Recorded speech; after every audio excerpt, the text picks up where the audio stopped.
Welcome everybody to the observance of the Shloshim for Rabbi Morton Moskowitz, who is, of course, was a Rebbe.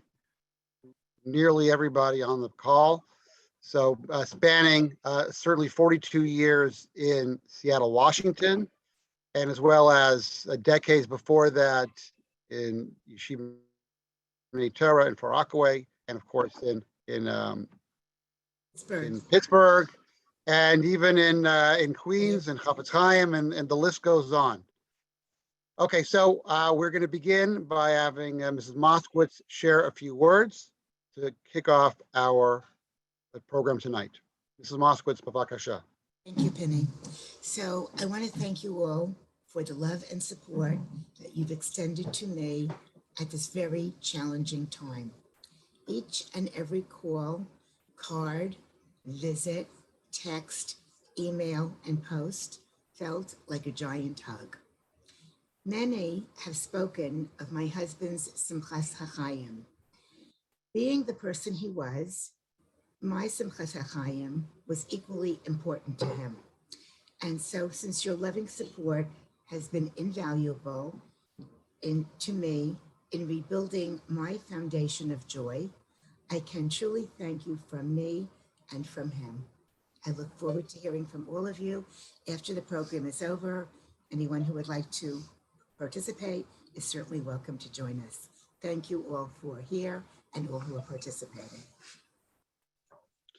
Thank you, Mrs. Moskowitz. Okay, so we'll begin. My father, Daniel Rosenthal, who currently of Jerusalem, Israel, wrote a hesped, and I'm gonna read it to everybody now on his behalf. Currently, it's 3:30 in the morning in Israel, and unfortunately could not join in live. Here we go. Rabbi Moskowitz, Zichrono Livracha, came to Seattle without receiving much time to reflect. To Seattle, then a small town in the corner of the Pacific Northwest, to Yeshiva, which was an independent entity for only 2 years, it was on thin ice. Yet he came, and not entirely without cost. He had to come without his wife, Leah, or as my father says, Leah Bell, who could not leave her job at such notice. He took a chance and he changed everything, not only for the school, but for the community as a whole.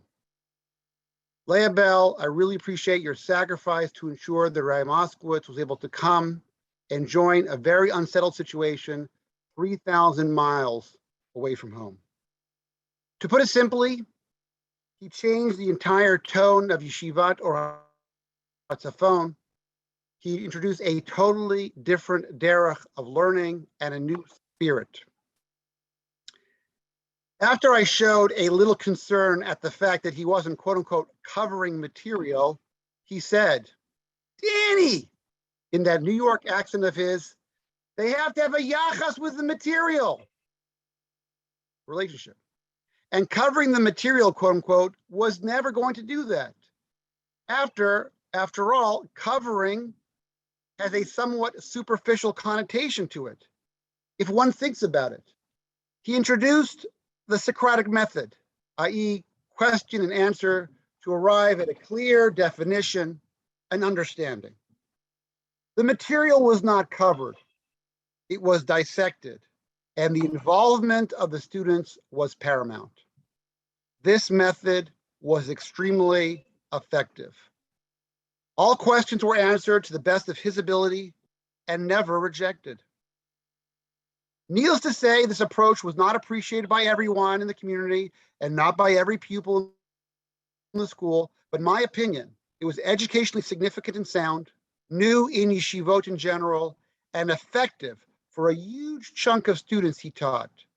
Answering a pupil question, and she has many, produced thinking adults who will not only be frum, quote unquote, but willing to explore and learn about Yadus for the rest of their lives.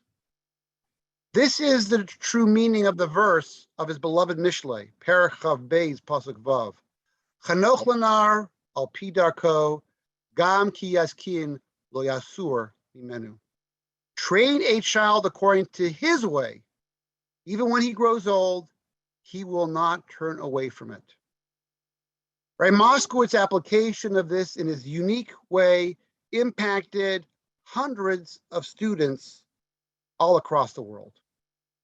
My first sight of Rabbi Moskowitz in Seattle after hiatus of about 20 plus years, when we first met in Telz Yeshiva in 1955, and later learned together in Yeshivas Chavetz Chaim, was of him swooping down the driveway of our house on Seward Park on his bicycle, in his bicycle cap, peak turned up.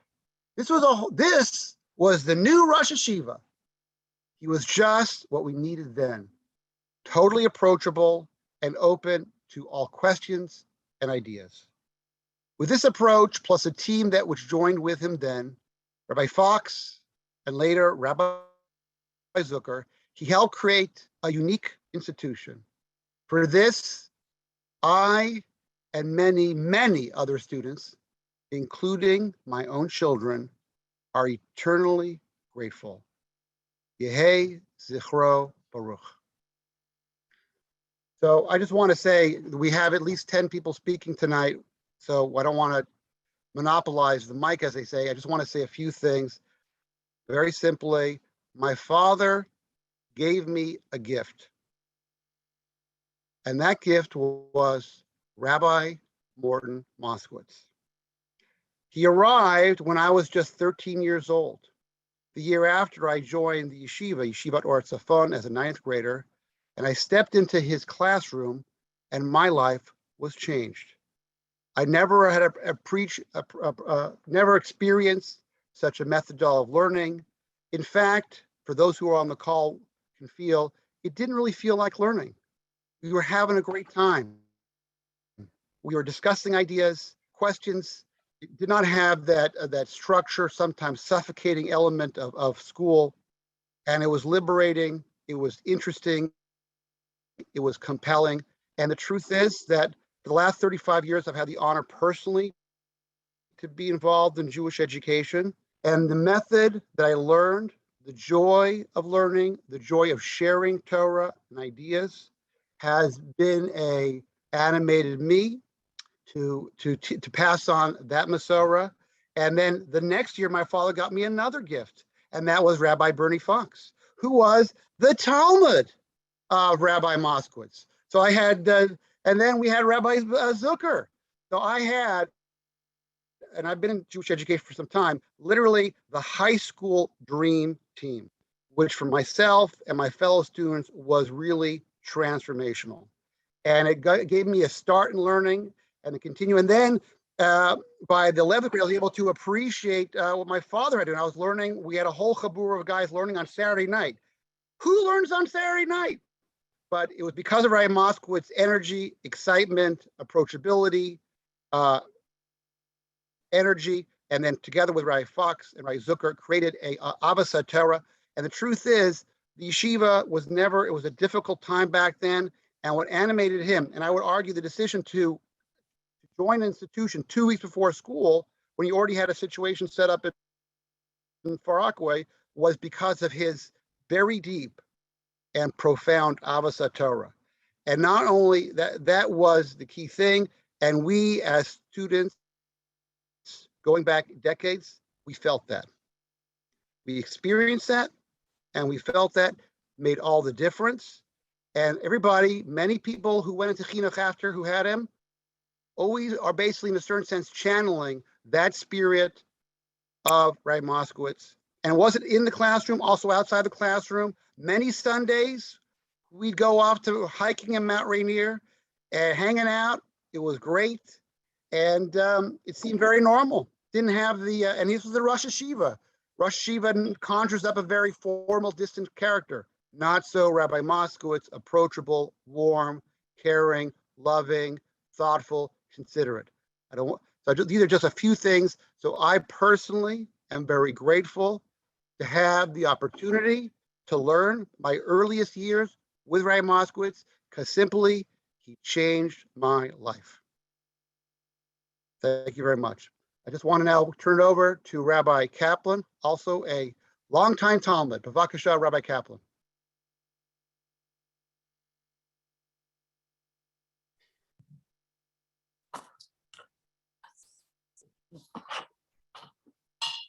So my connection with Rabbi Moskowitz goes all the way back to September 1967 in Reading, Pennsylvania, where I was a freshman in college, and he was teaching at the afternoon Hebrew day school at the local synagogue. And when I free associate, which is a term he liked to use in those days, and I think about all the wonderful thoughts and memories that come. He was jovial, he had a great sense of humor, fun-loving, and someone not constrained by social conventions. Like when one of my parents' stuffed shirt friends remarked about his green shirt that he wore to my wedding. He was then and always throughout his whole life, really an astute observer of human personality. And well, how should I say it? Sometimes it felt like a Seinfeld episode, analyzing why someone did something or made a particular remark, even about something as mundane. But after discussing it, it revealed some very important underlying character traits and personality traits that was the cause of the action or the remark.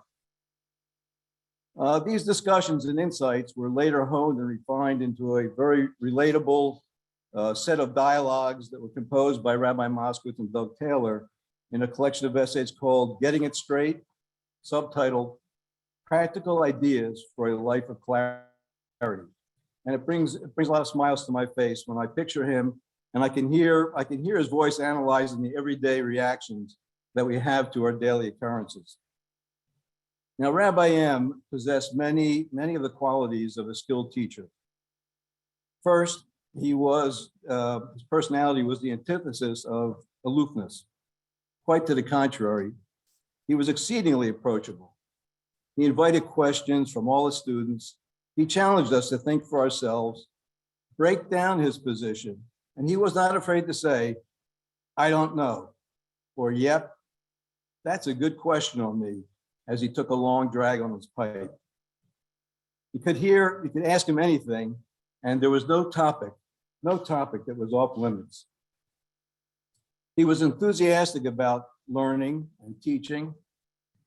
He was always excited and looked forward to sharing his ideas, whether it was something textual that he was learning on his own at that time, or thoughts on a random question that a student had presented. He was quite able to engage and excite the students in learning because he was passionate and enthusiastic about learning, and that attitude was infectious. And this brings me to another couple of essential qualities of the great teacher that Rabbi Moskowitz was. He was patient. He could go over the same issue many times. And I know this firsthand because of the many questions and issues we discussed while I was a student at college, were the same questions and issues he discussed with students when he was the Rebbe at the day school in Pittsburgh, or a Rebbe at Yeshiva B'nai Torah, and a Rebbe at Northwest Yeshiva High School. Later, as a colleague at the Northwest Yeshiva High School, I heard the students engaging with him about some of the same fundamental questions that he was as patient and enthusiastic in dialoguing with them as he was with me many years ago. And being a great teacher not only takes tremendous patience, but to go over what for him may have been worn intellectual ground. But his patience also shows his tremendous love and dedication for his students. For our sake, for our emotional and philosophic welfare, Rabbi M was not only eager to discuss these fundamental principles with us, but he was concerned that his students understood the lesson, that we saw the benefit in embracing the life of true ideas, and the consequences if we did not. And out of his love for his students, he was empathic, supportive, and there to talk whenever a personal issue may arise from time to time. Now, the Rambam mentions that the term malach, angel, is a homonym, and it can mean a vision a prophet receives, but it also can be used as a term in Tanakh to represent a force or a person who helps to bring about God's will. Now, although I do have very many visual memories of Rabbi M, like when I survived the big splash at a Purim party at Rabbi Fox's house, to me and probably to others, he was a malach of the other kind, a steady, unrelenting force and presence to bring about God's will that we should study, we should know, and we should live a life of Torah. So I am eternally grateful to Hashem that in 1967, the rabbi of the synagogue in Reading didn't have time for me, but instead he suggested that I talk to a Rabbi Moskowitz. Rabbi M is the force that turned me around to Torah. Hey, Nishmaso, Surachayim. Thank you, Rabbi Kaplan. It's a great honor for me to call upon the Rosh Yeshiva, Joel Shait, to say a few words.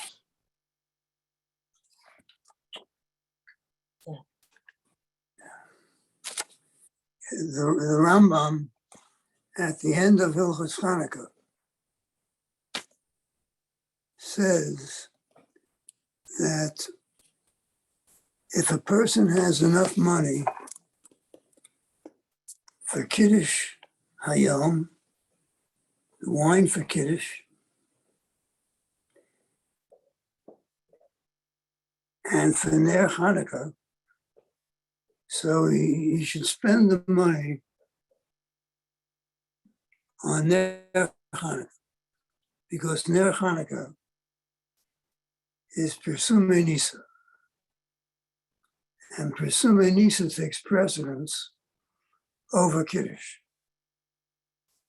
Then he goes on and he says, well, what if he has just enough money for Ner Chanukah and for Ner Beso?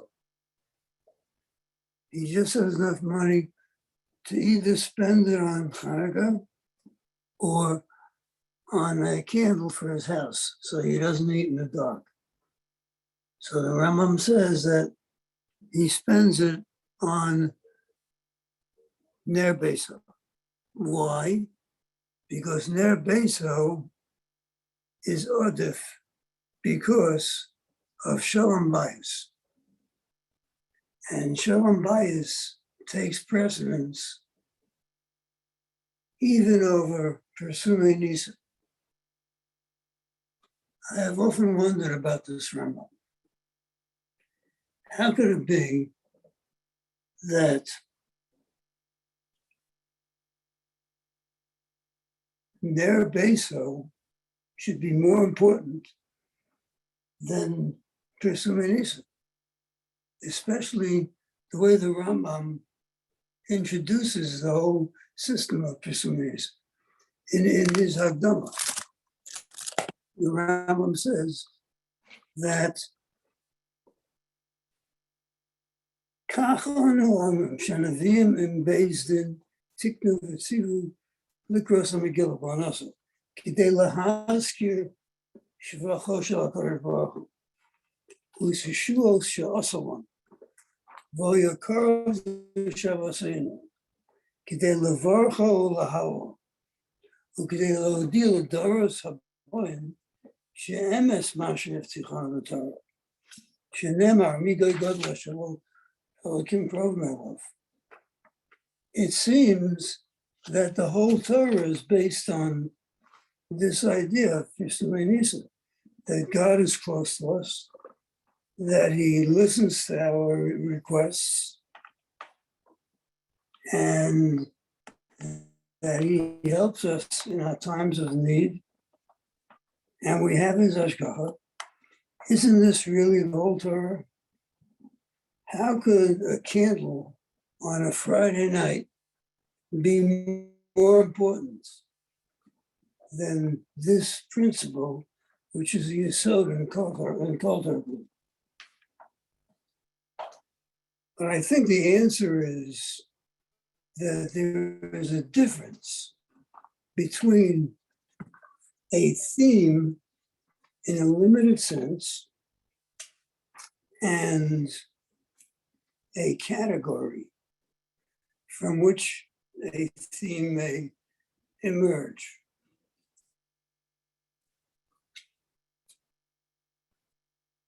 The theme of Ner Beso is indeed an important one, but it's not as important as Persuma Nisa.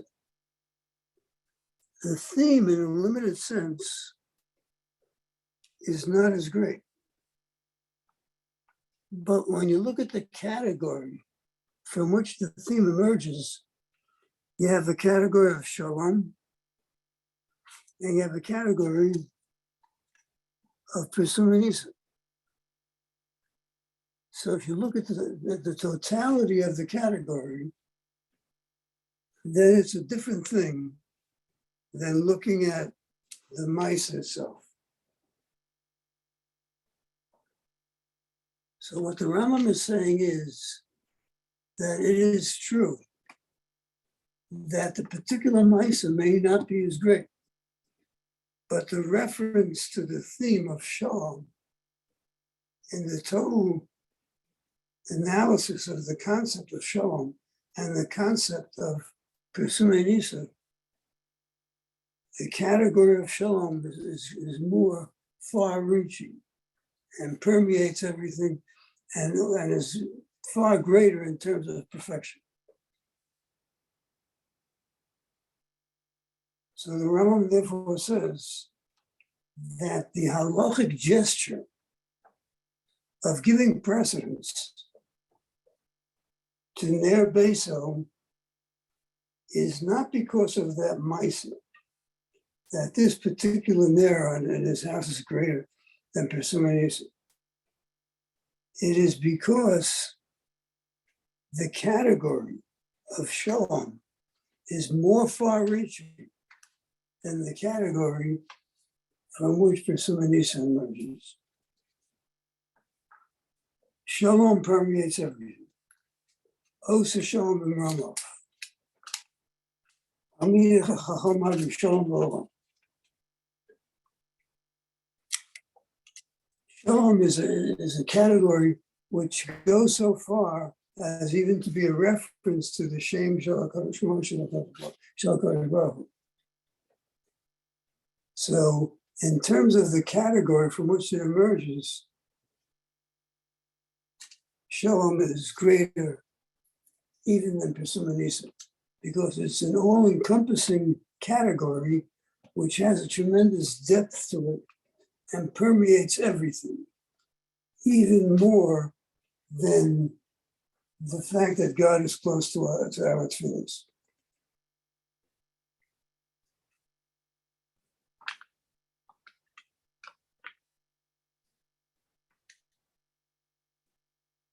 When I think about my chaver, dear friend, and a person who was the closest to me of anybody else, I think of the great contribution that he made in terms of Shalom. He taught Persuma Nisa. He taught the fact that God is close to us. And he taught about the chain of the Masorah, of Torah. But he reached beyond into the realm of Shalom. And he was Ma'aber Shalom. And the mere fact that you see so many people over the past few days, how they've all shown their hakaras hatov to Rabbi Moskowitz. that is itself the biggest display of shalom. And it is all attributable to his personality and his Mesiras Nefesh Torah. So about him, you can truly say, Talmidi Chacham Mar Shalom Ba'olam.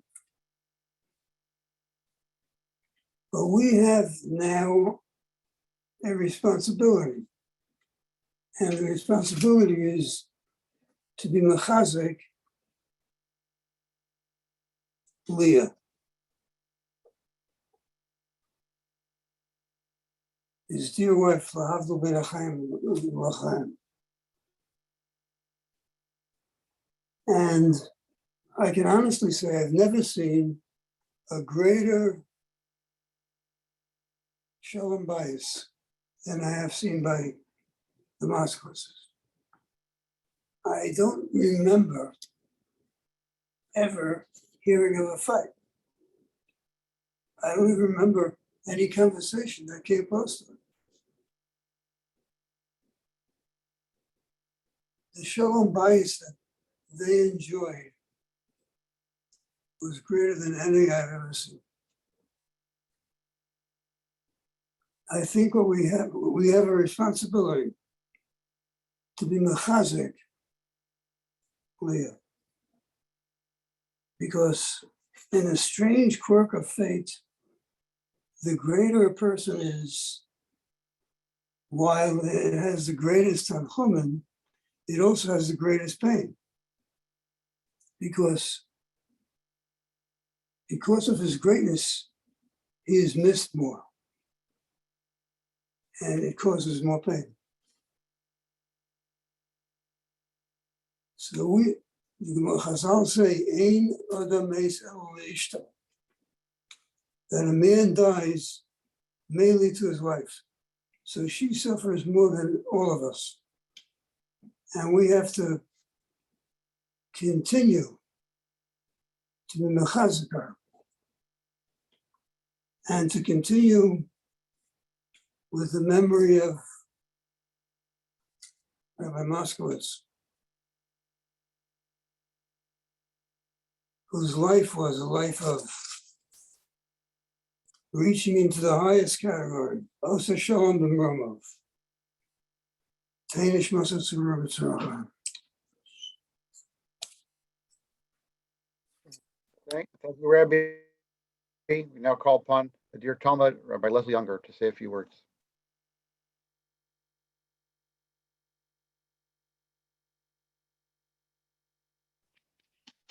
I would like to thank everyone who afforded us the opportunity to be Masbid Rabbi Moskowitz of blessed memory. I would like to ask Rishus of my Rebbeim to speak in front of them. 3 things before I start. Number 1, no matter what we say here, we won't be able to encapsulate the more than 50 years of learning, advice, friendship that Rabbi Moskowitz has given us. Number 2, we ask forgiveness for this inability. And number 3, if I turn into a crying, babbling idiot before I finish this,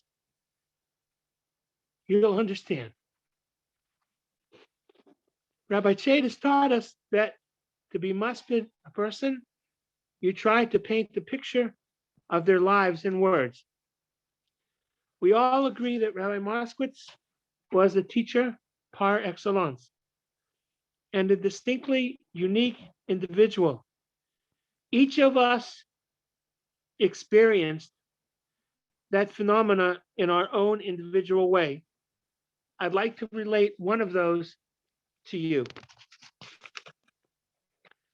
1971, Hillel Academy, day school, Rabbi Moskowitz, relatively new teacher with radical teaching methods, Torah subjects with philosophy and psychology.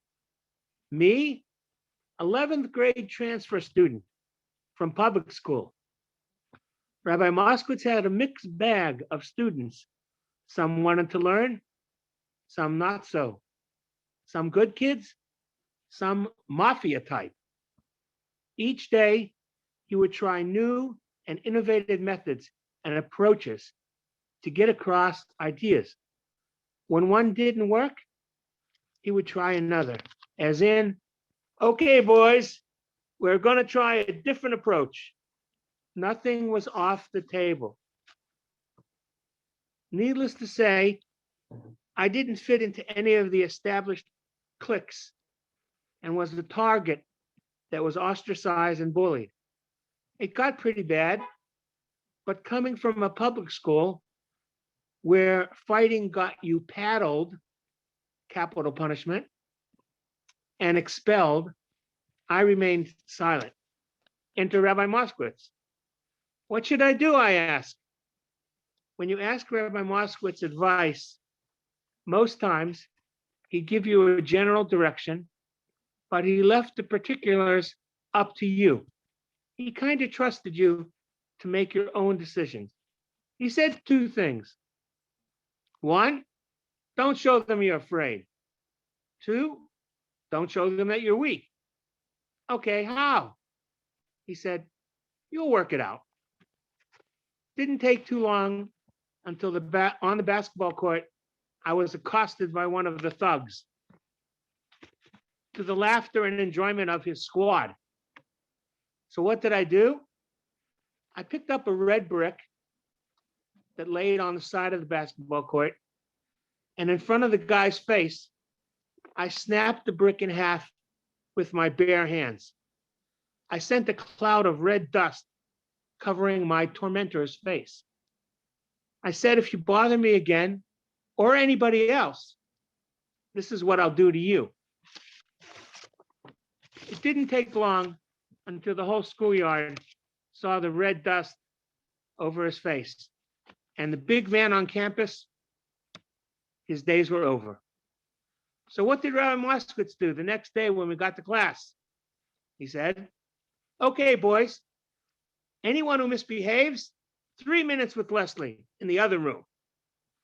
As I said before, anything for the sake of Torah, the transmission of morals, ethics, and ideas. Rabbi and Mrs. Moskowitz sacrificed for the care and nurturing of their boys and girls in Reading, Homestead, Squirrel Hill, Far Rockaway, and Seattle.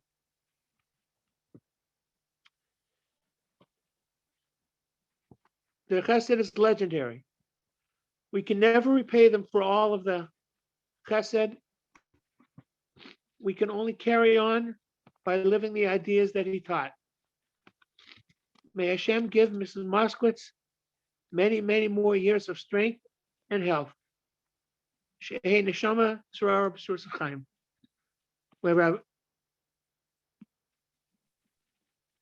Thank you, Rabbi Unger. We now turn to Rabbi Zev Meir Friedman to say a few words. Thank you.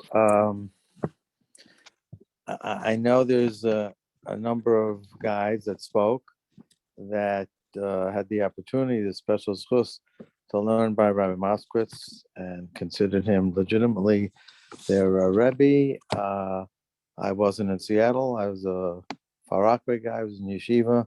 But I had many occasions to meet Rabbi Moskowitz, interact with him, whether it was in Far Rockaway or in Camp High. So I want to relate, I guess, a couple of perspectives and experiences I had, anecdotes, I guess, and just maybe on the lighter side.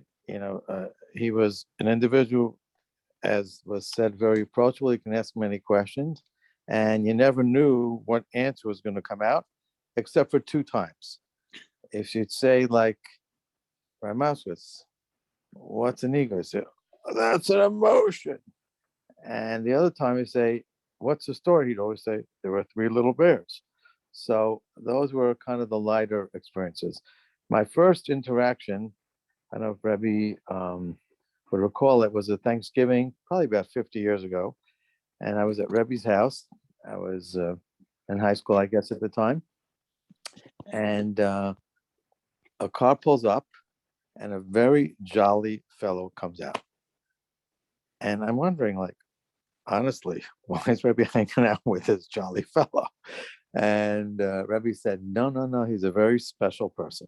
And when I got to speak to him, of course, I saw how uniquely special he was in terms of really living a life, a derech hachaim of philosophy and emes.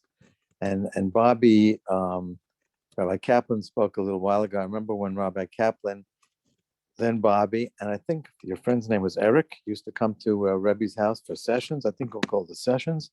They would drive in from Pennsylvania and learn with Rosh Hashiva for many hours, and totally inspired by Rabbi Moskowitz. That was really an amazing, thing to observe. Me being a young guy at the time, I particularly enjoyed observing Rabbi Moskowitz, listening to people very patiently, and then at the end asking them some questions that directed themselves at the person's premise. And I said, wow, this is really amazing. In other words, very nice and polite, but then that question, with the finger, oh, are you saying this? You mean this? And what would happen in this case? So it would force the person to be logically consistent.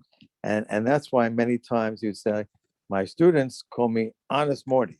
And he was very makbid on that. He meant that. And I took from that the idea that whatever a person says or does should not be tinged by any types of personal motivations or agendas. It's got to be yashar and got to be very straight. I think that's what he spoke about. Fun loving for sure. I remember one summer I spent learning with Moskowitz, I think it was Bruce and Danny Shalom, that after we spent the time learning, we said, okay, let's go bowling. Okay, so we'll go bowling. And Rabbi Moskowitz wasn't particularly a good bowler. None of us were, but he had a lot of gutter balls. And I remember him telling me, oh, it's such a stupid, it's a crazy game. You take a ball, you throw it down the thing, and then he hit a strike. And he was like a kid jumping up and down. He was so happy he got that strike. So talk about a simchas hachaim. He really enjoyed in an unabashed manner. Just honestly, this is fun. Eating ice cream is fun. Doing fun things. He had a good time, and he really appreciated it wholeheartedly. So amazing, amazing ability to enjoy life in such a down-to-earth, honest way. So I could say on a personal level how much I miss his personality, his joviality, his pursuit of the MS, and as was said before, a lot of times ask a question, honest answer, I don't know. That's a good question. And he never fudged it. He never tried to have an answer, just have an answer. It was always the truth. And a lot of times you come up with really out of the box solutions and stuff that you'd have to think, wow, very good. And I never thought of that. No one, because if you're thinking in a conventional manner, he certainly was not conventional. He wanted to pursue the MS because it was the MS. So someone that I know, whether it was Talmud all the time or an outsider that had the opportunity to interact with him, someone that's sorely missed, he's a Chol Baruch. Thank you, Ray Friedman. We now call upon niece Rhonda Rubin to say a few words.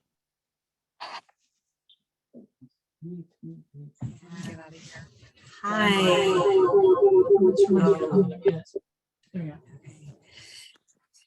To most of you, he is Rabbi Moskowitz. For me, I have the honor and the privilege to call him Uncle Morty, or his nickname, Unk. It is unbelievable to me that we are gathered here tonight for this. Even when I went to stand in the now empty room, that was his home for the past 8 months, I still don't believe it. I keep expecting him to walk through the door and say, "Did you miss me?" My aunt likes to tell the story that she and Uncle Morty were sad when I was born, because it was highly unlikely at the time that she and Uncle Morty would really know me at all. And thankfully, Hashem intervened. Just recently, someone told me that they have over 25 years of memories of my uncle. My response was that I have 49 years of memories, and I certainly do not hope that I disappoint that person tonight. I could share specific stories, like the one when my uncles and my mother were kids. One uncle hid the afikoman under his dinner plate. The other uncle knew it was there, but without letting him know, he smushed it completely through the tablecloth. Or the my mother poured her cup of wine over Uncle Morty's head for a reason that no one quite remembers exactly. But there is a saying that it's not what the person said, but how they made you feel. And that is what's going through my head right now. My uncle made me feel loved, special, happy, and important. And if I'm going to be honest, my memories of the last few years are more precious to me than the ones from 40 years ago. As a child, to me, he was the fun guy I occasionally got to hang out with. My interactions with him stayed with me. He made me laugh and he made me think. As a teenager, I marveled at the number of teens and adults that flowed in and out of my aunt and uncle's house, the students that simply enjoyed being with him and learning with him. I had a hard time understanding why students from decades ago would come back to see him. I certainly never had that connection with my teachers. As an adult, I understood it all. I could bring up any topic at all with Uncle Morty, no matter how weird or outlandish. He would calmly and analytically discuss it with me. No judgments, just open conversation. When my grandmother, his mother, died, we delved into the topic of life, death, dying, what comes after, and the meaning of it all. And I finally understood how he was able to connect with students and adults of all levels. And on the other hand, we could just sit and not say a word and be happy, a comfortable silence. As a mom, I watched Uncle Morty treat my children like his own grandchildren, his love for them clear. During my youngest son's bris, he stood next to me, calming me down and throwing out names in hopes of guessing it before the big reveal. And I'll never forget Sukkot years ago, sitting in the sukkah. One of my children, who at the time was mostly silent and shy around most adults, even Uncle Morty, and yet somehow the two of them wound up in an enthusiastic and in-depth debate about the presidential race. It was amazing to watch. He was able to reach my son. As I wallow in my own grief today, I am even more saddened to realize that my children's memories of him end now. But I will not allow them to forget him. I will continuously share stories about him and lessons I learned from him with my children, and frankly, anyone who will listen.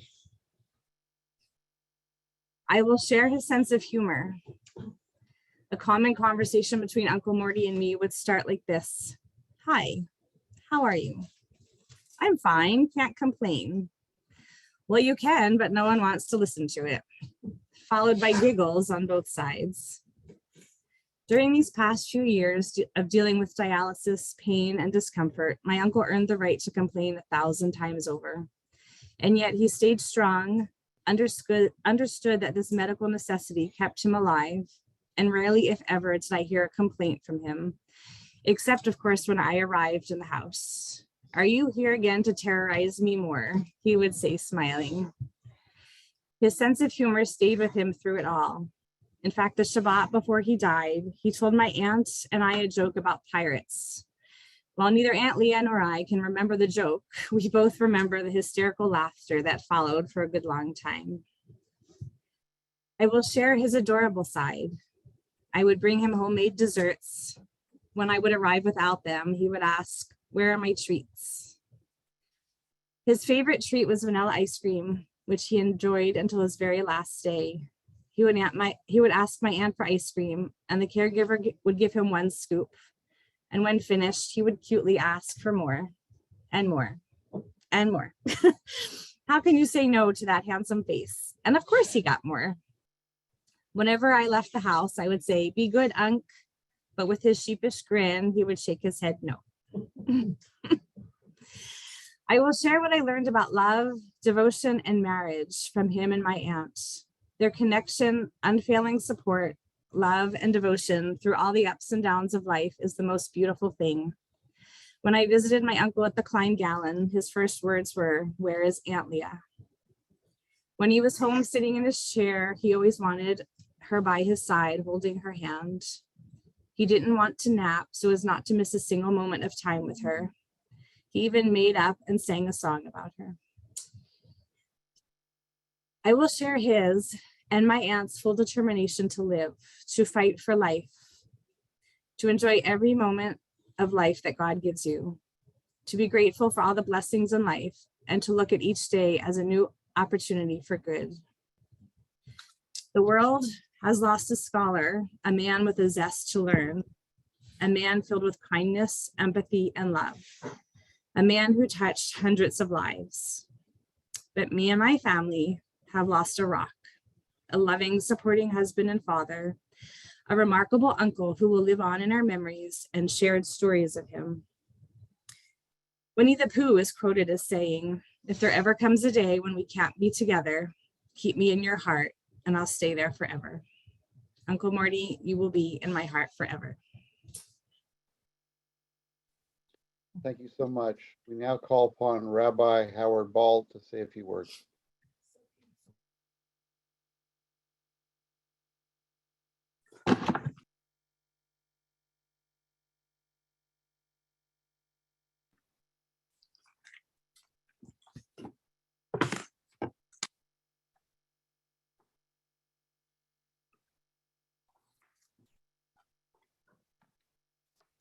My first real interaction with Rabbi Moskowitz was in September of 1975, when he was the Rebbe of the 11th grade at the Mesivta B'nai Torah, South Shore.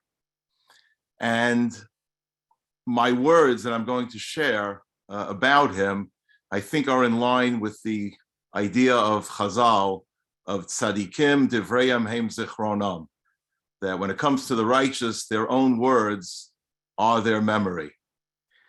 The year started off right away very, very different. It was a completely new experience, I think, for everyone sitting in that shiur room. He started off, he wanted to tell us what are the basics of Torah Shebaal Peh and Torah itself. And he started to say it's divided between halacha and medrash. And of course, he decided that he wanted to start with medrash first, knowing that it would captivate the Talmidim. And he went on to share the medrash and brachas in the last parak about Og. And Og decides that he wants to destroy Klal Yisrael. And he goes and he sees that it's 3 parsas, Machne Yisrael's 3 parsas long. And he finds a mountain that's 3 parsas long, and he lifts the mountain up over his head to throw it upon Bnei Yisrael. And as he does it, grasshoppers come and they start to bore into the mountain, causing the mountain to fall down onto his shoulders. And now Og is looking to throw the mountain off of his shoulders, but his teeth come out and his teeth lock into the mountain and he can't throw the mountain off. And Moshe Rabbeinu comes along, and Moshe Rabbeinu is 10 amos tall, and he gets an axe that's 10 amos tall, and he jumps 10 amos, and he hits Og right in the ankle and topples him, and Og dies. Of course, he told this story fully animated, and then looks at all of us and says, "What does it mean?" We didn't know it was supposed to mean anything. We thought it was just a good story. Probably many of us thought it was very literal. But now, he went ahead and he told us the following. He said, "I'm going to share an analysis, what the Medrash is trying to tell us." And he started to tell us, and I'll tell you, what I'm about to tell you is exactly what I remember. I'm not adding anything. This happened 47 years ago, but made such an impression on me the first time I heard a Medrash analyzed that I'm able to share it this evening with you. And he said that Og represents the irrational person, the person who he's motivated, his prime mover is crazy ideas, all sorts of emotional forces that he has. But of course, he does use his mind to try to achieve his irrational motives and objectives. So that's, of course, the medrash that he's measuring the Machane Yisrael and finding a mountain that's exactly that size. But when a person has an irrational plan, it conflicts with reality. And that's the grasshoppers coming along and boring into the mountain, and the mountain, the very mountain, falling down on his shoulders. Now, of course, when it falls down on his shoulders, the irrational person's now in conflict. On one hand, he's dealing with all these problems, all these issues of life, all these bad vicissitudes of life. On the other hand, he still wants to achieve his ultimate goal. So that's exactly what happens. The teeth lock in to show that he's caught in this conflict. And when now a person is in this wild and crazy emotional state, now, of course, Moshe Rabbeinu, that represents the greatest chacham, the greatest rational person, so it's easy for him to prevail at that moment over the one who's operating in an irrational mode. To hear, for us and sitting in that room in South Shore, to hear a medrash analyzed in such a way what was simply unbelievable. Who knew that a medrash could be analyzed? And who knew that you can analyze a medrash in such a way that really resonated with all of us in terms of our own practical lives? And he did, and he went on to, of course, to apply it to situations in regular life, everyday life. But it was more than that. I had never seen a teacher enjoying himself so much. At best, the teacher maybe smiled once in a while. No, this was Kol Atzmosai Tomarna. His feet were going up and down as he spoke. He was animated. He was excited. He was having such a good time. Oh, you guys get it? Yeah, it was like a sight to behold. Never seen a Rebbe give over an idea or teach anything with that kind of exuberance. And it reminded me, of course, not at the moment, but later I realized that, and it reminds me of the Hakdama of the Eglei Tal. What does the Eglei Tal say? He says that people, as a Taos Meforsam, there's a well-known error, that people think that when a person's having joy and having pleasure from their learning, that means it's Shalol Lishma, that they're not learning for the right reason. And he says, on the contrary, and I'll quote his words, Ze ikar mitzvahs limud Torah, lio sos v'sameach u'misaneg milimudo. And why is that? Because the essence of a human being is to seek out and perceive the truth. And when you're in line with your nature, so of course, you're going to be filled with joy and filled with happiness. And that was what we witnessed. Of course, not only during that medrash, but certainly that first time really made a tremendous impression. That same, probably a few days later, and I shared some of it with Mrs. Moskowitz, but I still have my 11th grade notebook. And the opening page, the very opening page, before we ever got to any Mishnah in Chulin, went to any Gemara in Chulin, the opening page is on how Torah operates, its methodology. I'm not going to go through all the details, but suffice it to say, on that page, he talked about superficial contradictions in the Torah, which of course is later, of course, mimicked by the Rambam in the way he wrote the Morah. The ideas of Shikol Hadas being ideas of intuition, understanding that a svara is judged by a certain smoothness, a certain beauty. He then went on to describe what it means, Elu ve'elu divrei Elokim chayim heim.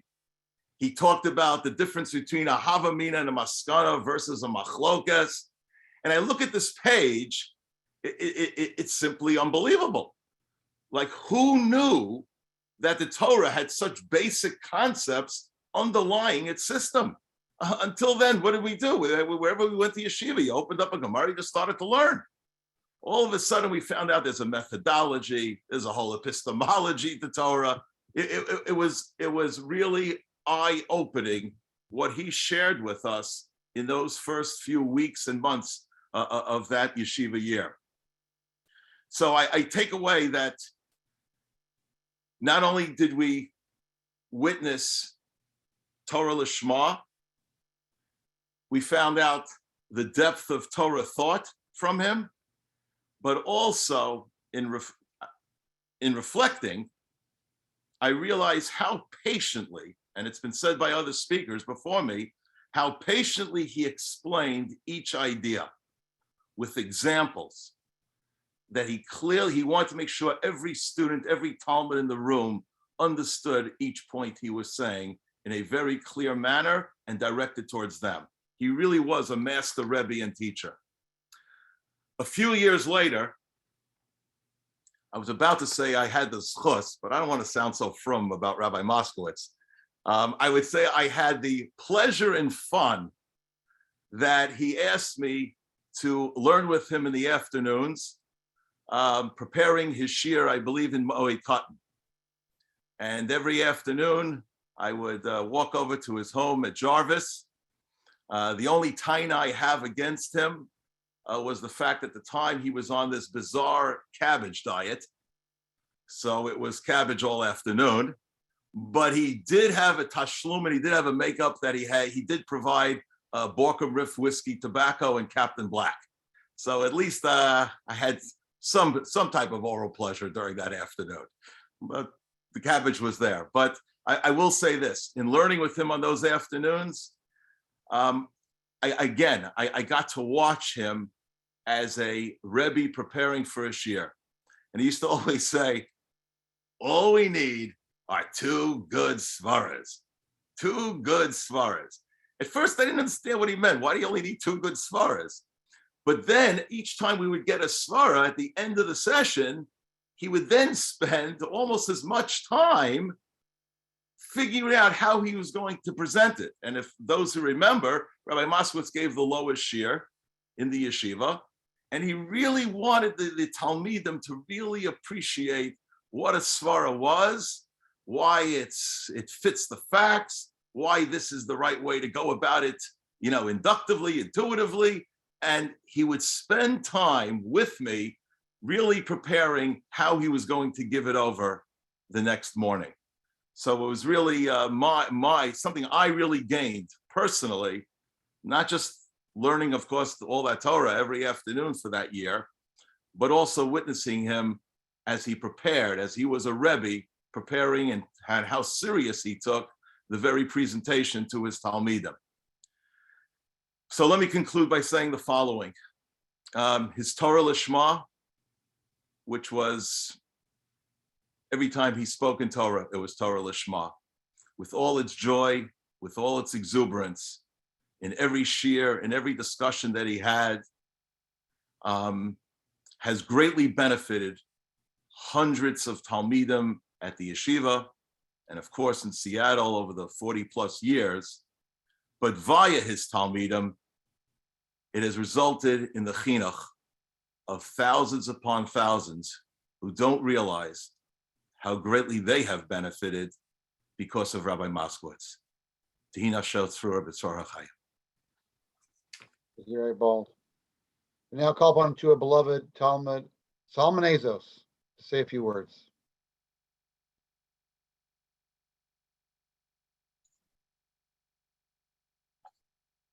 Thank you, Rabbi Rosenthal. I had the privilege and great fortune to have had Rabbi Moskowitz as my Rebbe during my high school years in the 80s, and as a Rebbe, a mentor, a friend for many years afterwards. In my day, the high school was called the Yeshivat Oretz Tzafon, or YOH. And upon first meeting and interacting with Rabbi Moskowitz, you immediately felt that this Rebbe was a different kind of teacher. I'm sure that echoes what people have already said and what people will say. And as what Rabbi Rosenthal had mentioned earlier, it wasn't even just teaching the Socratic method. If you were a Kabbalist, you may have thought maybe this is a Gilgal of some well-known Greek individual. So just saying that. To me, Rabbi Moskowitz was the quintessential high school Rebbe. And I say this because I feel he had three incredible qualities. He mastered the knowledge and he was able to convey it to his audience. Yet at the same time, he seemed to approach every shiur with an open mind. He was ready to take it to whichever conclusion we would arrive at, as if he was learning an area for the first time with you. That's an incredible thing for students to feel. Second, and perhaps because of that, he quickly garnered your trust. This made it so much easier to apply the knowledge that you learned and that you gained with less psychological barriers in the way. And finally, and I believe most importantly, not only did you learn and gain knowledge from him about what is and how to live a proper life, but you learned how to think about how to live a proper life. It was the methodology, the way he approached a subject, how he guided us to think about and formulate our questions, how he didn't simply dismiss anyone's question, but encouraged all of us to ask while nudging us in the right direction. Now, I can't really speak for all of my peers because some of us high school students were, I guess, just naturally perfected.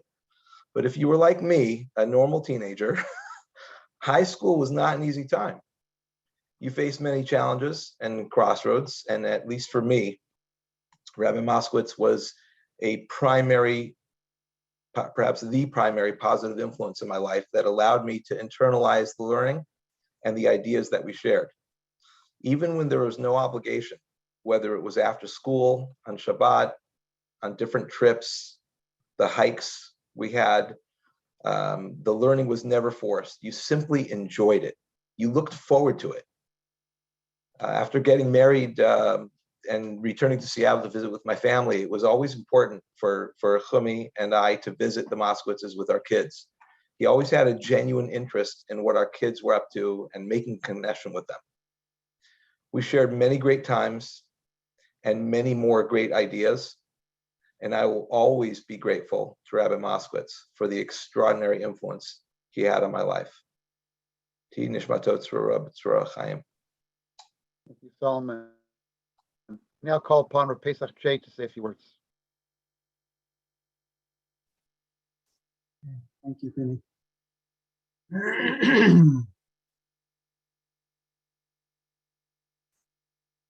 From a very early age, before I really understood the basis of their relationship, I knew that Rabbi and Mrs. Moskowitz were very close family friends. And I can remember growing up with the feeling that Rabbi and Mrs. Moskowitz were in fact family. To me, he was Uncle Morty. And at that age, it kind of made sense. You know, there were many similarities between the Moskowitzes and my parents. Both my mother and Mrs. Moskowitz are redheads. And my father and Rabbi Moskowitz enjoyed camping and hiking and smoking their pipes. So as a kid, thinking of them as family was natural. Of course, I would learn later the true basis of their friendship and their real connection and similarities. But in those days, that's what it was to me as a child. And I still think very fondly of those early days. And to me, it was a very close and a warm relationship. And I can remember the summers that we spent camping in New Hampshire. And while, of course, Rabbi Moskowitz and my father and the guys were busy learning in the afternoons, he and I were both early risers and shared a love of campfires. And I can remember as a little boy coming over to the campsite with the silver camper every morning to see if we could restart last night's fire from the remaining embers. And I'm told I would taunt Rabbi Moskowitz about the fact that I had saw a bear and he didn't. But I don't remember that. But even though later in my life, Rabbi Moskowitz became my Rebbe, and of course the relationship was based on much more real and important activities of learning, I still always felt the same warm and personal relationship from my childhood. And I think the reason is that although the substance and the significance of our relationship changed, Rabbi Moskowitz was always that same caring person I knew as a young fellow, and just sharing with others what he truly enjoyed. Torah was something obviously that he loved deeply, and he approached it with a curiosity and a wonder. And in teaching, he was really sharing what he loved. He shared the joy of Torah, the excitement of Torah, the discovery of Torah. And that was something that was very infectious and meaningful to me and to many others, obviously. And we could tell he was never motivated by ego or desire for honor. It was the last thing on his mind. He didn't care about who came up with an idea or which idea prevailed. He was really just motivated to teach out of the genuine love of the ideas. And I think that's what made him such a powerful and influential teacher. It was obvious to us. He had no agenda. He wasn't pushing his view on you. And like others have said, he was really inviting you to join him in an honest search for the best idea. And it was obvious to all of us that he wasn't just teaching a subject, he was really teaching a way of life. And a story that comes to mind that really exemplifies to me this clear and honest search for truth was one time there was a Noahide convention in Athens, Georgia.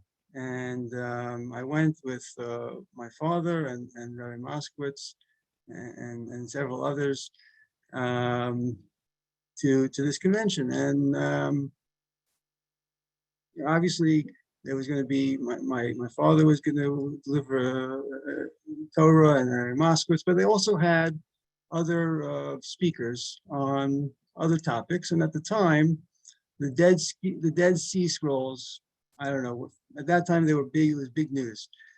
I'm not sure exactly what event at that time precipitated the interest, but there was a lecture that was given by an expert, so quote unquote expert in the area.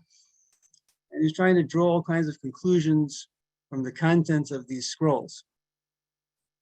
And he's in the middle of a long and passionate presentation. And Rabbi Moskowitz politely raises his hand. And he seemed, of course, the professor seemed a little annoyed, but he took the question. And Rabbi Moskowitz says, I just have a simple question. Who wrote the Dead Sea Scrolls? The guy looked at him like he just didn't know what to say. What do you mean? This is an important discovery of ancient texts. Who wrote the Dead Sea Scrolls, Rabbi Moskowitz said. So why do you want to know? He says, well, I think we have to know that before we can go any further, because if they were written by wise people, then it's worthwhile to study. But if they were written by fools, then there's nothing of value to them.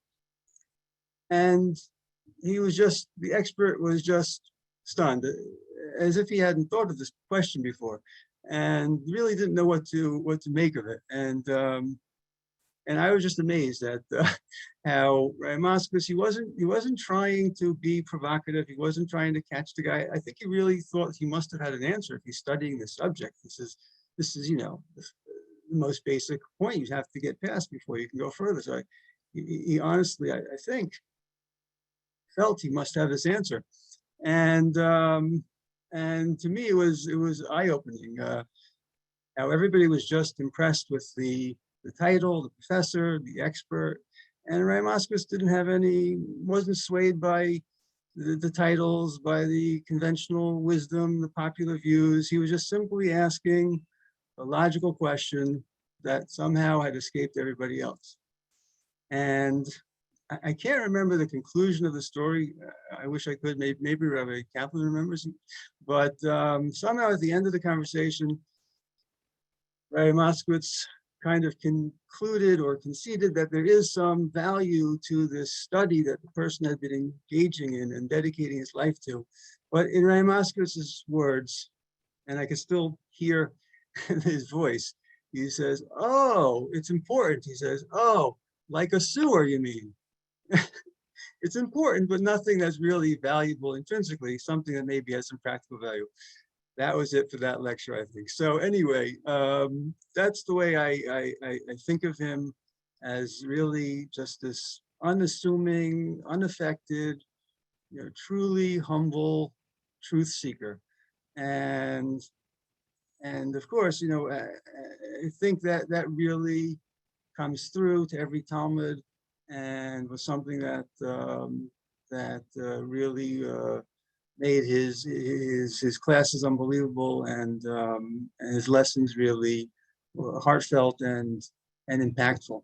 And aside for the specific ideas of Torah that I learned, I was able to learn from just stories and interactions like that, a derech and a methodology from him, or as you might say, a modus operandi. And for that, I'm really always I'm grateful and thankful, and it's something that is a part of my everyday teaching and thinking. So it's something that will always be with me, and I owe in large part to him. Thank you.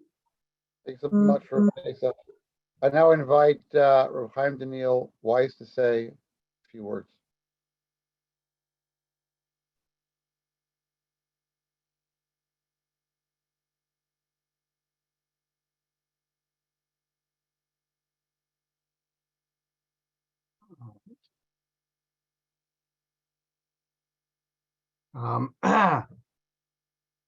Very difficult. I remember Rabbi Moskowitz as I was a little kid playing in Shmuli's toys and in Mrs. Moskowitz's house. I have such fond memories. And as I was growing up, my father would learn with Rabbi Moskowitz, and then he would come and share thought problems with me as we'd walk to shul. And so from an early age, there was this Rabbi Moskowitz in my head, and he loomed large. Until then, I went to high school, and then I had the privilege of being able to learn with Rabbi Moskowitz. And I felt really special, like I knew Rabbi Moskowitz, and all these other kids they were like with me. We're all learning together, and he just changed my life in the way he taught, and he opened my mind to ideas and to a world that I had never experienced. And because of him, I really continued on in my life. Don't read, put me in the zoo. Okay. Sorry, just muting everyone. And he really affected and set the course helped set the course for my life to continue on in learning and to take up the mantle of trying to teach Torah. And I later on had the privilege to be able to work side by side with Rabbi Moskowitz in the Northwest Yeshiva High School. It did change names, and he shaped the way I was able to teach, and he impacted, my model of what a teacher ought to be. And so much of what I do in the classroom is due to him. I prepared some remarks and some thoughts. I got to be able to spend every day with Rabbi Moskowitz when he was in the school, and it was a joy and a privilege. And we had other opportunities for learning on the phone and together daily. And later this summer, as the summers before, there will be Tisha B'Av. And oddly enough, it was a day that I used to look forward to. It was a day that Rabbi Moskowitz would spend the day learning together with myself and a group of special Talmidim. Tisha B'Av is a day we mourn the loss of our precious Beis Hamikdash, and Rabbi Moskowitz would help us appreciate that the Mikdash was a place which opened our eyes to beautiful ideas about HaKadosh Baruch Hu. From the construction to the Kalim to the Avoda, it reflects Chachmas Hashem. And he would help us mourn its loss, understand why we lost it, and attempt to truly appreciate what it was that we lost. But we will not have that opportunity to learn with Rabbi Moskowitz again. And it's sometimes very difficult to fully recognize what has been lost. But yet with Rabbi Moskowitz, we feel the loss so, so deeply. Eicha, how can we be consoled? Nafla ateres roshenu. The crown has fallen from our heads. Rabbi Moskowitz was like our Mikdash Ma'at that reflected Chachmas Hashem in all that he did. From the way he greeted you, he reflected the midah of Ahave Mekabel Es Kol Adam B'Sever Panim Yafos. Received everyone with a cheerful face. He knew how to make people feel special and cared for, despite his Brooklyn ways. Rabbi Moskowitz would emulate the ideas he would teach. He told us that people, they want to feel love. And when you're in a fight with your spouse, make sure to be the first to start talking to your spouse.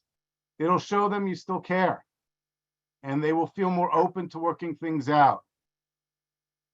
He certainly showed us his love for Mrs. Moskowitz till the day of his death. She was his joy. And as much as Rabbi Moskowitz taught us the psukim of Eishes Chayil, we knew Mrs. Moskowitz was his living, breathing Eishes Chayil.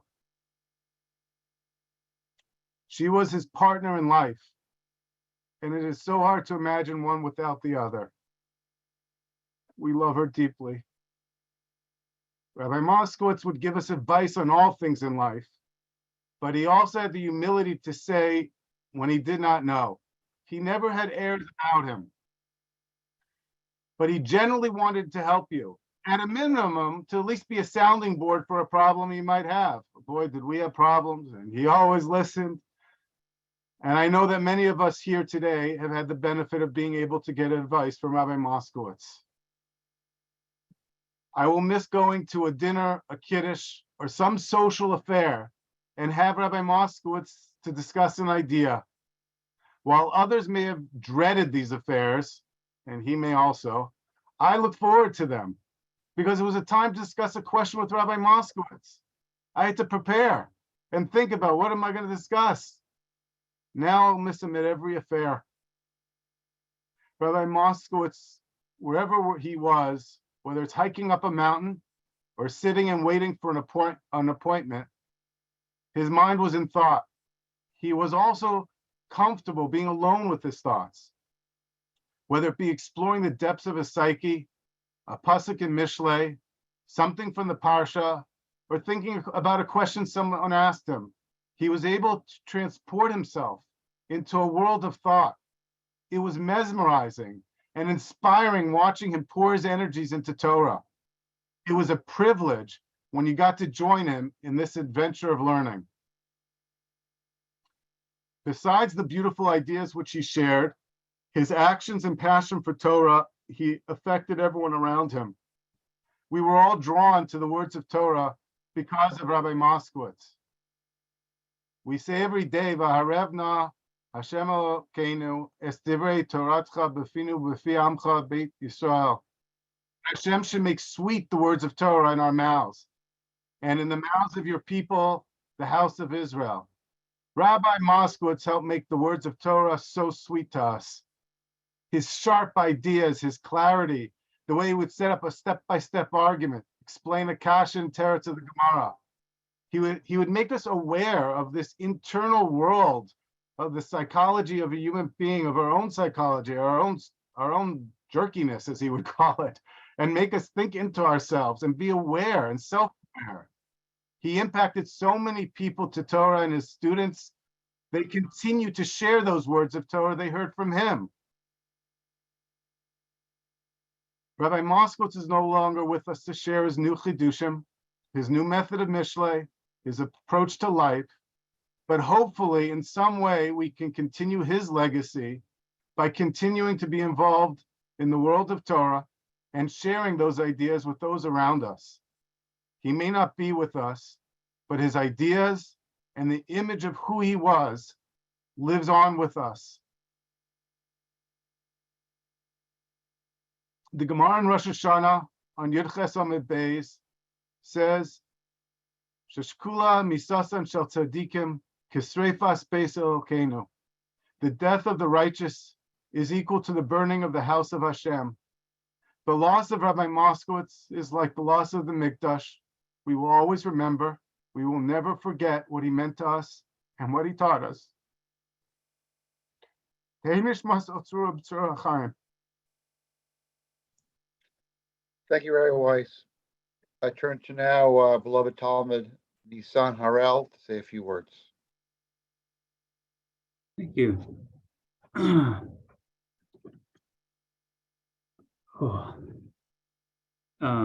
Thank you, Mrs. Moskowitz, for giving me the opportunity to speak. For those that know me well, I'm a very emotional person, but this is going to be rough for me to get through. So,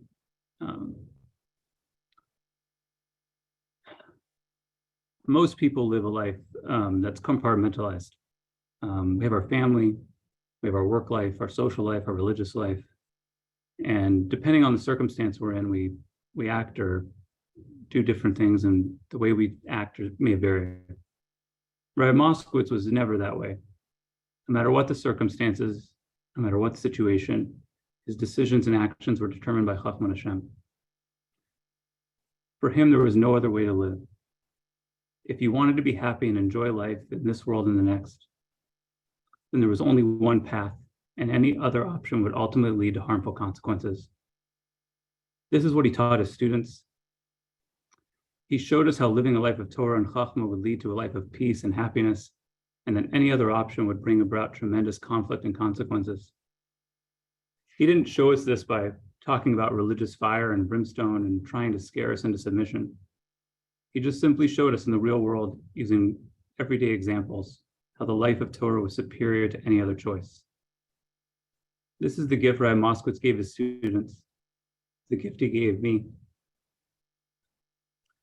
I met Rabbi Moskowitz when I was a senior in high school. At that point in my life, I was much more into basketball than paying attention to school. I remember one day Rabbi Moskowitz came up to me and asked me why I chose to talk trash to opponents when I was playing basketball, why I spoke badly about them during the game. I told him it was my strategy to get into their head to be able to make them play poorly. And I assumed, he was going to tell me that it was poor sportsmanship, but his response was unexpected. He said, "That's a good strategy, and it looks like it's working well." But he paused and he said, "But I don't think that you're thinking it all the way through." And the next day in class, we had a discussion about trash talking and the benefits of it and the harms. And while he said that the strategy may help you win, he showed that there were harmful effects to your own personality.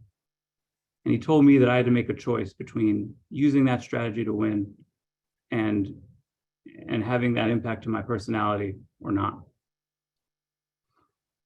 He wasn't telling you what to do. He never told you, do this, do that. He just taught you, he just gave you the option to pick the best choice possible. Sometimes he thought he did this through everyday experiences, sometimes through Pesukim and Mishlei, sometimes through Chumash. But underlying it all was a demonstration of how to apply the Chachma of Torah to every aspect of your life. That discussion and countless others like it changed my life. Not because I always agreed with the content or outcome of the discussion. That wasn't his goal. He changed the way I thought about everything. He forced me to think differently and reevaluate my choices. He showed me how to determine I was making a good decision. He pushed me very hard not to just accept that everything I'd been accustomed to doing was correct. The Torah contains infinite wisdom, but at its core, it's a derech hachaim, a way of life. And Rabbi Moskowitz dedicated his life to ensuring all of his students had an opportunity to live that life. For me and many students, high school was just the beginning.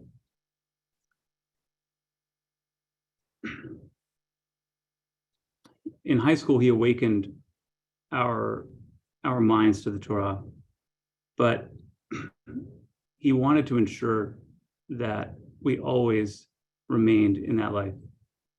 And he knew that there was a constant draw against it. Over the past 20 years, I spent many summer days and Shabbat afternoons at his home. To encapsulate the impact of this learning they had on my life and others is impossible.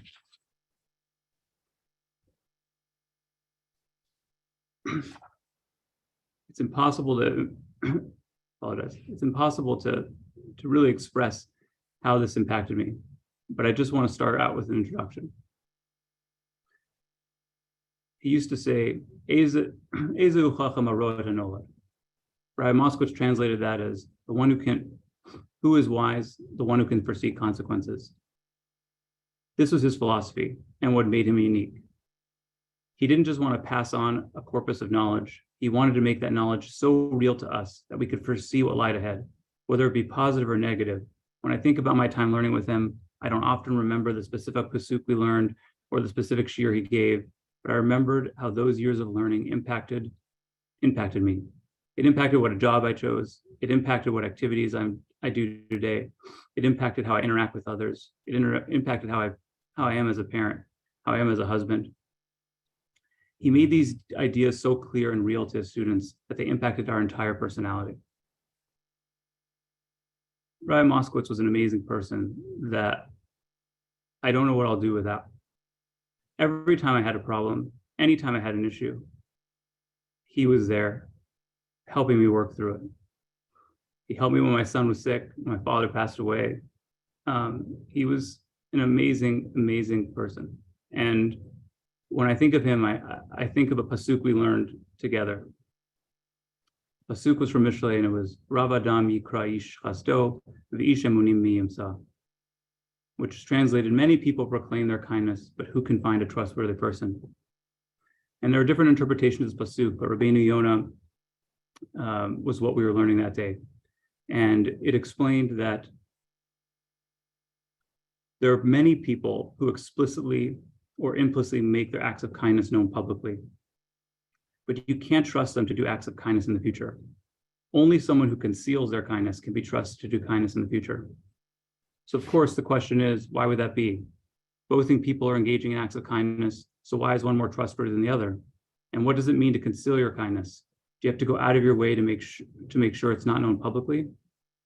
The answer we discuss is that person who advertises their kindness has not reached the level that kindness is part of their nature. It's just a means to promote themselves. They enjoy the recognition. However, someone whose nature is to be kind just does the act of kindness without thinking about it, without even realizing that it's an act of kindness. So there is no reason or even thought to publicize it. This is why it's concealed, because it's not even thought of as an act of kindness to that person. This type of person will naturally continue to act kind in the future. Kindness to this type of person is like breathing. I remember thinking at the time, this pasuk explains the difference between everyone else and Rabbi Moskowitz. As Mrs. Moskowitz has said many times, Rabbi Moskowitz had no idea why things he did were so impactful and worth the highest praise and recognition.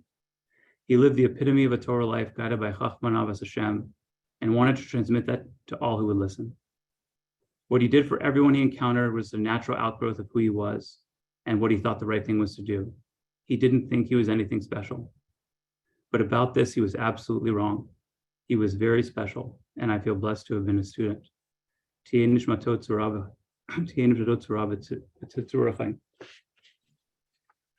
Nisan. We now call upon Rabbi Howie Burstein to say a few words.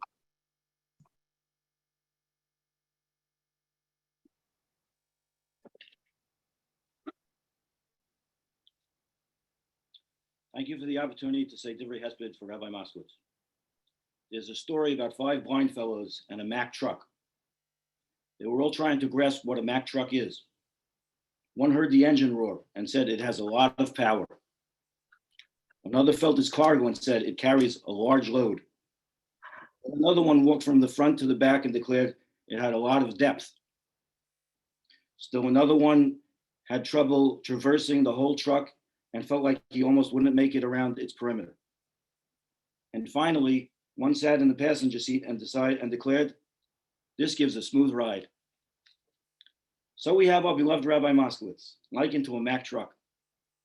His power and energy and enthusiasm in explaining the Torah to me, and his going over and over all the points in a sugya or a philosophy lesson, till I got what he was trying to convey.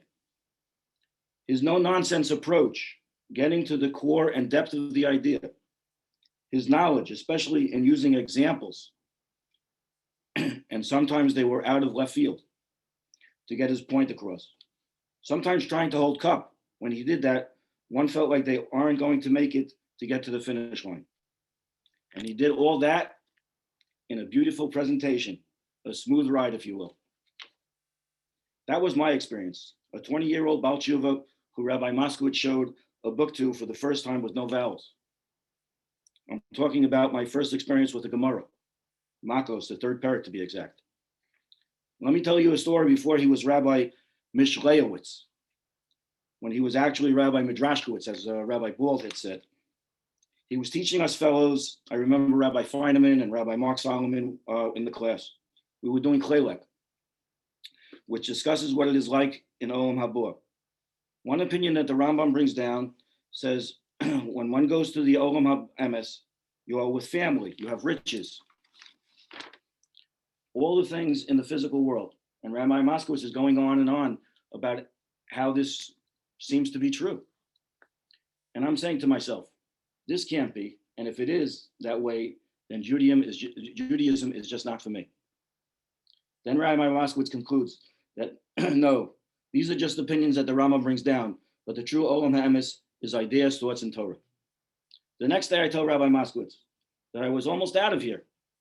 And without missing a beat, he says, no, Howie, even if what we said was true, you still couldn't leave. So I said, why? Why is that, Rabbi? So he says, well, isn't it still the best system we have? And I say, yes. And he says, you see, you still can't leave. Needless to say, I was awestruck. And I think to myself, how does he come up with this stuff? Yes, he was right. I couldn't leave. And after 40 years, I think fondly of what you and the Rebbitzin did for me and for Hinder. Thanks again for the opportunity to share with the Olam experiences and life lessons. Thank you, Howie. Okay, at this point, we've had all the scheduled speakers, and now if anybody wants to raise their hand and want to share a story, a memory, a reflection, it is the time.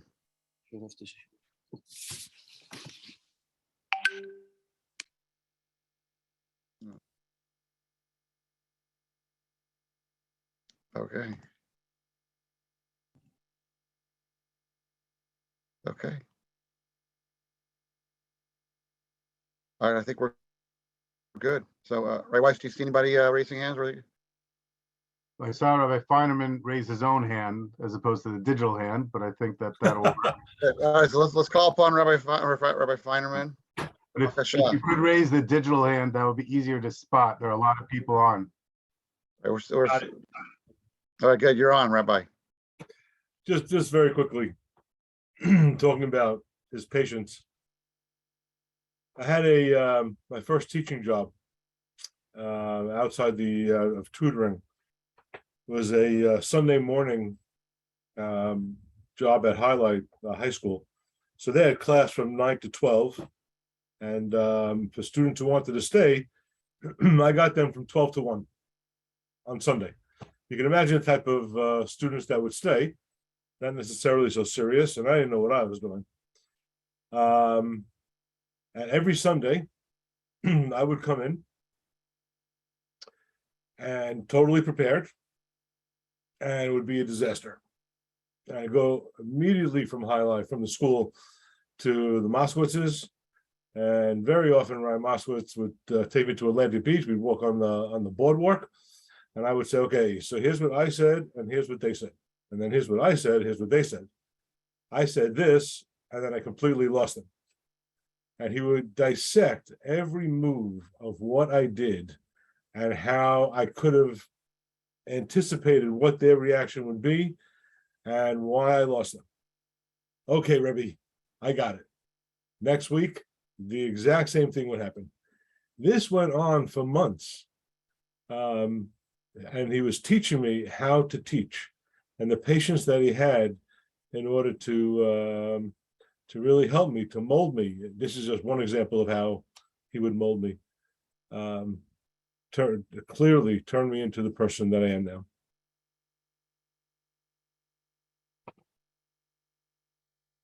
Thank you, Rabbi. Anybody else want to say a few words, a memory, a story?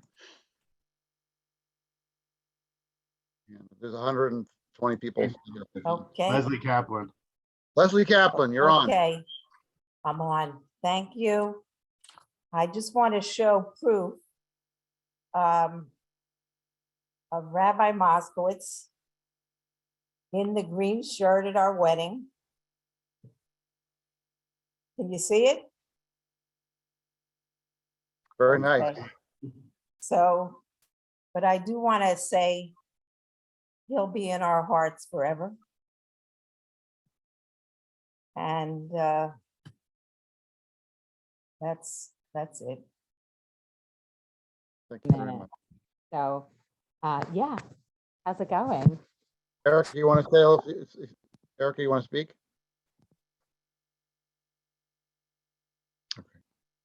Okay. Or if you want to Yeah, just put it in the chat, it might be easier. Go ahead, Aaron, Bakasha. Yeah, just one story. I just, I remember I go to Rabbi Moskowitz.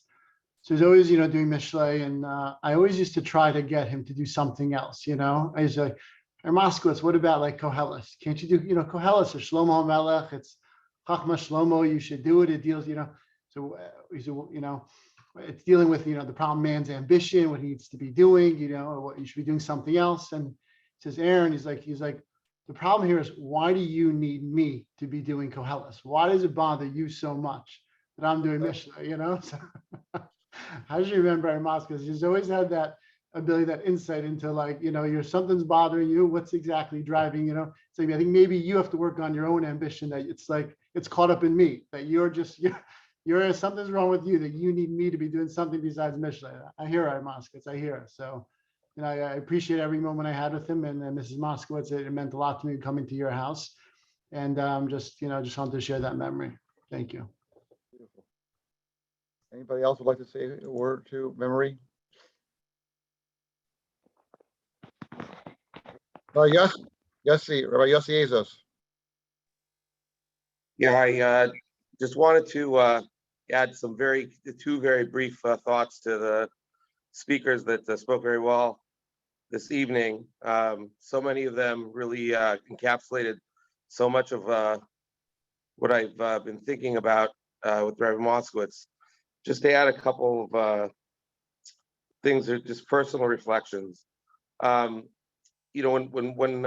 I and my fellow classmates were in Rabbi Moskowitz's class in the 1980s at Yeshivat Har Tzafon, Rabbi Moskowitz had a very uncanny ability to bring the ideas that he taught in the classroom to life. I remember when we were in high school, so he very often innovated in his class and tried different experiments with different teaching methods.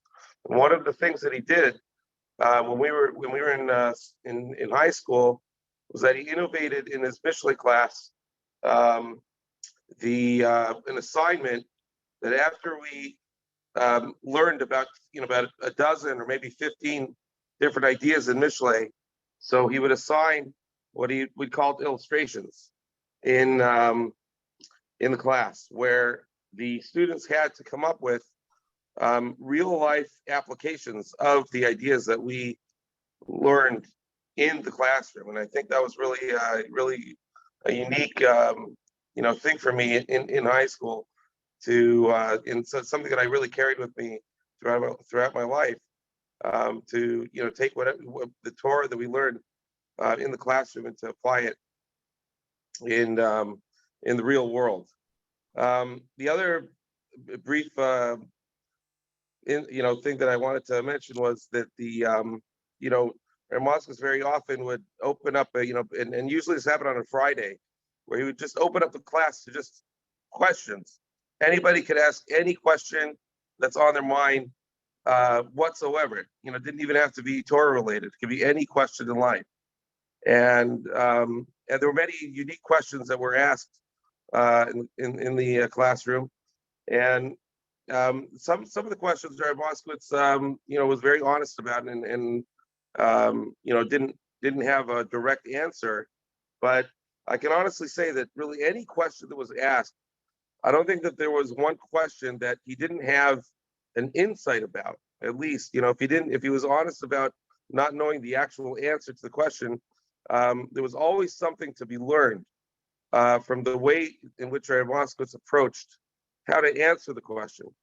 And I think that was something also that I saw that was very unique with Rabbi Moskowitz that I observed. And he's going to be sorely missed. And we're going to cherish the memories that we have of him throughout the rest of our lives. Yehei Zichro Baruch. And I also want to recognize the presence of Chazan Isaac Azos. It's an honor for you to be part of it. Bavakasha, we have Mr. We have a Myman hand up. Bavakasha, you got the mic, as they say. You're on. So I guess I'm just listening to everybody, and it's very hard to add to anything because we all had the same experience with Rabbi Moskowitz. It was very clear what he cared about and what he gave each and every one of us. I just wanted to add an illustration really of the fact that what mattered to him is that when you sat down with him, that anyone that was there, he would do anything and everything to make an idea crystal clear and put you in an environment and do anything possible to make that idea that you were learning together and processing together clear to you. And the illustration that I take to me, it just struck me from when I was a kid in high school, going to his house both on Raymond and then here, down the hill, in the room where we had the class, he had this this picture. It was the skyline of New York City, and it lit up. And for the first couple times that I went to the class, he had it lit up, and it would occupy the part of my brain that would wander, and it would allow me to concentrate on the class and get the ideas better. And I happened to mention it to him, and from that time on, every time I walked into his house for class, he would get up and he'd make sure that it was turned on, because he knew for me that was going to make the difference in that extra bit of clarity in the class. And that's just made it clear to me that he cared so much about all of his students. He cared about me in terms of getting those ideas across, and it truly has affected not a life of Torah for sure, and beyond that, a life that just by example he led. He was so non-judgmental in terms of the way he viewed himself. He accepted the human condition in himself and others, and he'll be sorely missed. Here, David, Mrs. Moskowitz wanted to show you, she has this right here in the back here. That's the one. Thank you, Mrs. Moskowitz. Beautiful. Thank you for sharing that. Okay, who would like to say a few words? Anybody else? Raise your hand or message or just start talking. Louis, go ahead. Hi there. So my son Avraham is in Europe. So it's the middle of the night. So I'm just going to tell you a quick story of his interaction with Rabbi Moskowitz. The Moskowitzes were at our house for a Shabbos meal a few years ago. And as they were leaving, Avraham turned to Rabbi Moskowitz very seriously. And he said, Rabbi Moskowitz, when I was in 9th grade, I thought your class was the biggest waste of time of anything in the school. And by the time I got to 12th grade, I realized it was the most important class that I had in the school. So Rabbi Moskowitz clearly had an influence and an impact over those 4 years on my son Avraham. Thank you, Louis. Beautiful. Thank you. We have Shira Kaufman. Hi, everybody. Well, I just wanted to share a few words. A bunch of us in high school at Yeshiva in our freshman year, a bunch of us girls were talking so much in davening that Rabbi Paul finally lost his patience with us and said the ultimate punishment that we had to go to the beginner prayer class that was taught by Rabbi Moskowitz to all the kids that hadn't gone to Seattle Hebrew Academy, so they didn't know the prayer service. And in our defiance, a bunch of us were like, fine, we're going to go and take this punishment. And I'm so glad we did, because all of us stayed in his class every morning, the whole of high school, and the more and more kids joined us because we were talking about how great it was. And honestly, his class became the defining memory and feature of my high school experience and my high school memories, and I know for the rest of those girls. And I guess I just want to share that when I think about Rabbi Moskowitz, I really believe there will never be another Rabbi Moskowitz, because he had qualities that you just can't emulate, because once you try for them, they disappear and they slip through your hands. Like everybody said, he's humble, and you really can't try to be humble, because if you're trying to be humble, it's because you think that there's some praise in it or there's some good quality to it. And so immediately you're like seeking something to aggrandize yourself. And he was just genuinely humble, and he was very authentic, and you can't try to be authentic. And as soon as you start to try, you become inauthentic and you start to lose your true self. He was very profound, and you can't try to be profound. You just sound like stuffy and tedious, and you get fake and boring. And he was fun and he was funny, and you can't really try to be funny because you sort of be unfunny. And so I really just think he was such a unique person. He had a huge impact on my life, and I know the lives of all of the people in that class. And some people mentioned some nicknames, so I hope it's okay, but a group of us in high school, the way that they used to talk, like Rambam is Rabbi Moshe ben Maimon, and his English name is Maimonides, and Ramban is Rabbi Moshe ben Nachman, his English name is Nachmanides. We used to affectionately call Rabbi Moskowitz Fishilnades, because he's Rabbi Moshe ben Fishel, and we thought of him as the great scholar Fishilnades. So that's what we used to say about him. And we also used to spend our Saturday nights talking about his ideas, and I've shared them with non-Jewish people and people throughout my walks of life, because he was relevant. His ideas were relevant and applicable. So I just wanted to share that. And yeah, I'll also miss him so much. Shira, thank you so much for that. All right. Who's next? Eli Fader, Rabbi Fader, Dr. Fader. Rabbi Dr. Fader, Bavakasha. So I was never the student of Rabbi Moskowitz, but I have the privilege of being a student of his Talmud, Rabbi Shneimais, and this is something which I wrote after the Levaya. So I wrote to him, although I've never had the privilege to really meet Rabbi Moskowitz, a few descriptions jumped out to me from the Hespedim. His deep insights into Torah and reality, taken to action through immense consideration and thought. His intellectual honesty to truly encourage and consider every single question. The happiness and excitement with which he discussed and taught ideas in Torah and lived the rest of his life. I've never had the privilege to really meet Rabbi Moskowitz, yet the amount of Torah which he taught me is tremendous. I've learned so much from hearing people talk about him, but what I really recognize from the Levaya is how much more I've truly learned from Rabbi Moskowitz.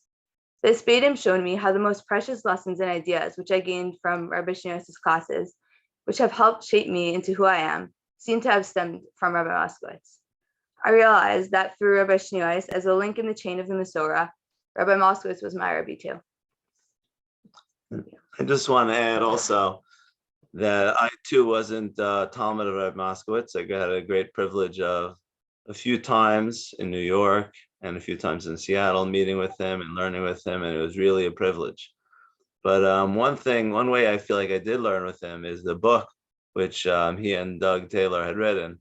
So that I used to printed that out, and with my children, especially during COVID, we used to, in time when we were in isolation all together, we used to nightly, we used to just read one of those articles and we discuss it again. And with my entire family, from my kid who, my little one who was, I don't know, 8 at the time or 9, up until, all my Ayala and all the kids in between.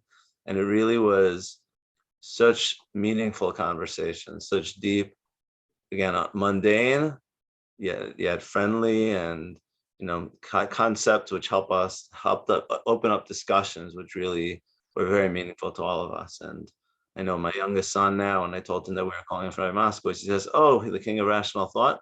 So he's very, he has a deep sense of what Rabbi Moskowitz meant to him, just because of those conversations. And again, I feel like I got to learn from Rabbi Moskowitz through that book. I just want to jump in just to add about that book. If anyone wants a copy, I just talked to Doug Taylor, and he's totally fine if I distribute it. So just email me and I'll send you a copy of it. It's really worth a read if you haven't read it. It's the only thing that really captures Rabbi Moskowitz, what it's like to talk to Rabbi Moskowitz. The closest thing to talking to him if you've never talked to him before. All right, if you could put your email in the chat so everybody can. Sure, I'll do that. Thanks. Good. I would call upon Jonah to say a few words. Thank you.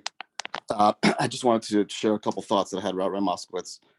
The first one being that when we drove half across the country from Houston to Seattle in 1987, I think it wasn't really a pleasurable experience for my parents. We were probably driving them crazy in the back seat. And I don't remember ever seeing Rabbi Moskowitz or Mrs. Moskowitz before then. And then when we pulled up to their house, it was like jovial euphoria, elation between my father and Rabbi Moskowitz. I think they were sharing a lot of good laughs and having a great time. And that was pretty surprising to me because I never had seen this person before. And it just kind of struck me as pretty unique that they could just instantly, have this kind of relationship where they would just have a great time like that. The second thought that comes to my head about Rabbi Moskowitz is when I had the occasion to go to a hockey game with him in Seattle. And I don't know how, or I don't remember exactly the details of how that came about, but we went to a hockey game. It was a playoff game. It was Seattle Thunderbirds. I have a hockey puck from the game. I must have been like 12 or 13. And Rabbi Moskowitz was basically giving me a sheer in psychoanalysis of the fans. And essentially, there'd be fights breaking out by the players, and the fans would mimic what was going on with the action because they were identifying with the players, and they were fake punching as if they were the ones who were doing the actual striking of the other person. So it wasn't just watching a game, although it was. I was very struck by the fact that I was with a rabbi that I would never expect that experience at a game like that, and here it was a great time. Very relaxed, very enjoyable. It was with basically someone who I would share that kind of experience again. So I just really wanted to share that thought. And Moskowitz, his life lessons. I had him for a year in YOH, and then shiurim randomly in Yeshiva Torah, and his life lessons will always take hold of me. Thanks so much, Jonah. I would turn to, we have Stephen X. Fox. Bavakasha. Yeah, hi, everyone.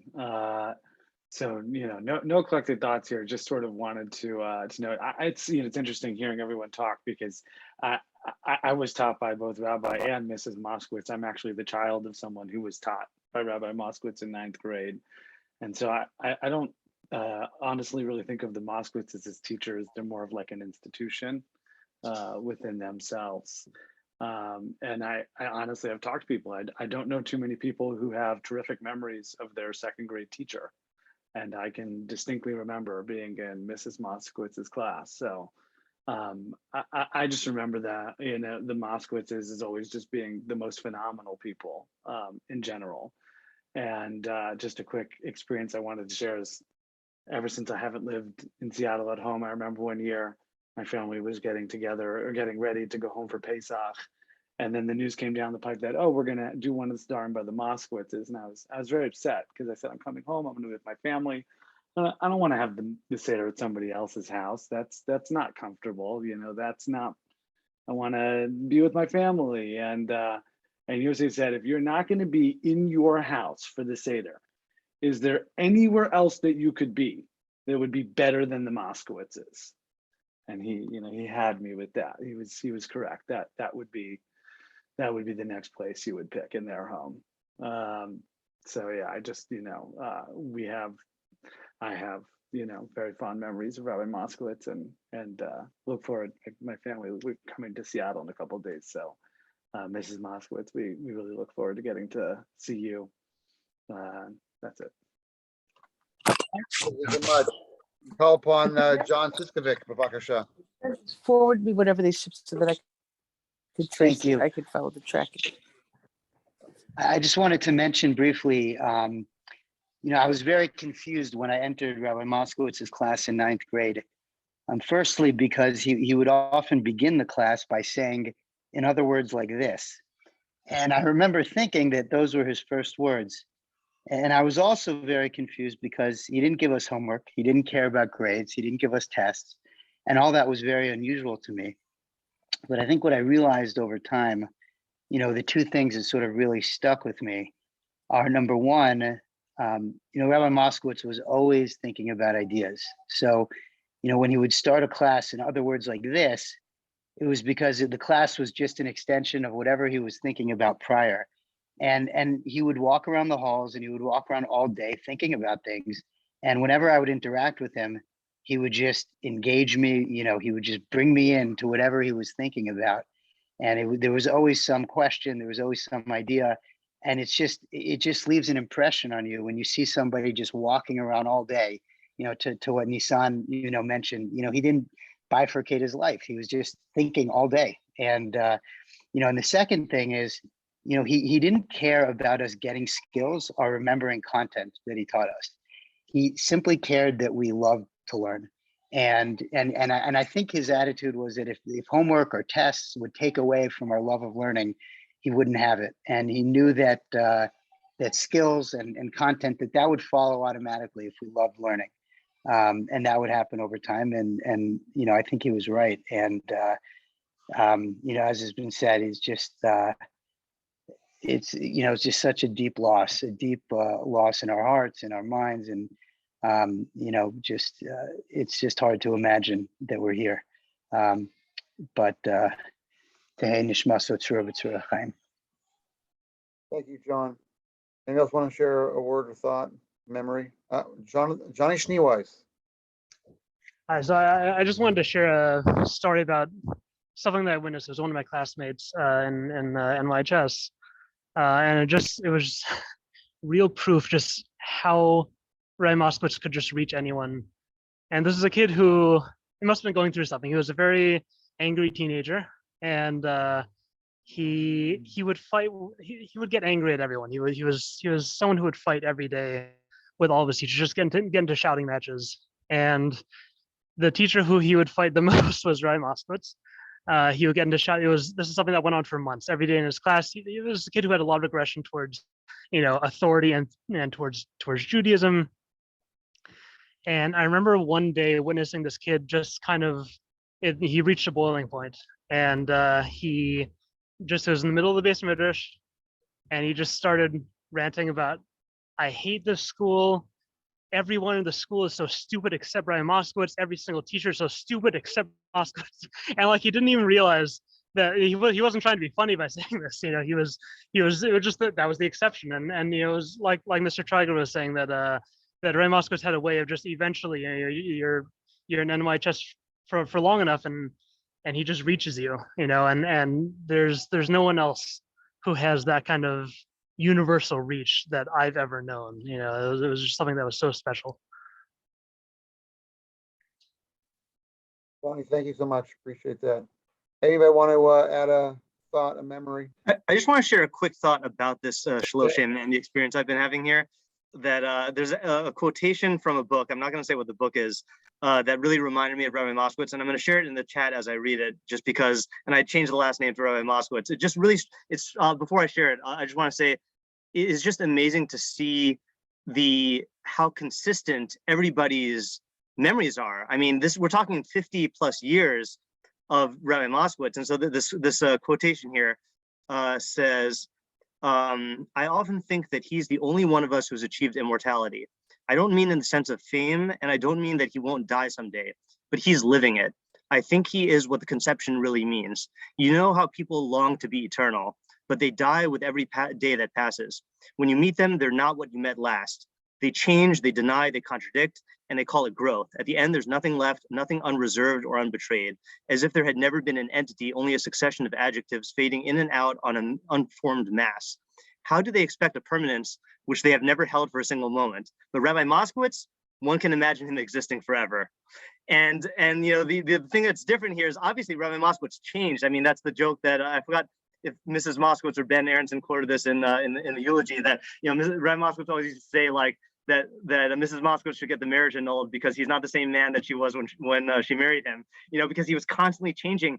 But that was the consistent thing. The consistent thing was Rabbi Moskowitz was always thinking, always changing, and there's this common core that all of us have been talking about because we all met that core Rabbi Moskowitz, no matter at what point in our, you know, journey that we saw him. And I just think it's so cool to see a human being like that, you know, and to have had you know, such a person impact our lives. And so I just felt like I had to express that. Thank you. Great. Anybody else want to share a thought, a memory? Okay. I just really want to thank everybody so very much for all the amazing and beautiful things that you shared, whether they were scheduled or non-scheduled. They were all so meaningful and special to me. And he would say, what's the big deal? We know that. But I think you all captured him and understood him. And I know that through all of you, he will be with us forever. So I thank you so much from the bottom of my heart. Thank you, Mrs. Moskowitz, and thank everybody who participated. It was a beautiful experience, and this was recorded, so we'll hopefully we'll get posted, and those who want to. Yeah. I'm going to upload this to YouTube, and I'll share the recording on all the chats that I know of, and then anyone who wants can get it from me. Actually, I want to thank you so much. All right, everybody, we should meet again next at a simcha, and the most important thing is to draw some of the life lessons that we've gleaned or heard tonight about Rabbi Moskowitz and share it and move it forward to the next generation. Thank you very much. Amen. Thank you.